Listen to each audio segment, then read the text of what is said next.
My name is Alyssa Holden.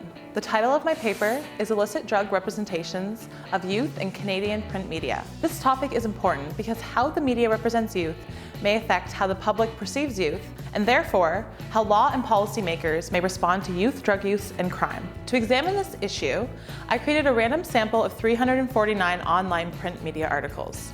I analyzed each article for variables such as overall tone, whether or not the article discussed youth, violence, gang involvement, drug use, and/or drug dealing. In terms of youth, most of the literature demonstrates that youth are a marginalized and vulnerable group who are often portrayed negatively in the media. These negative portrayals often distort and exaggerate reality, depicting youth drug users as violent, out of control, and problematic.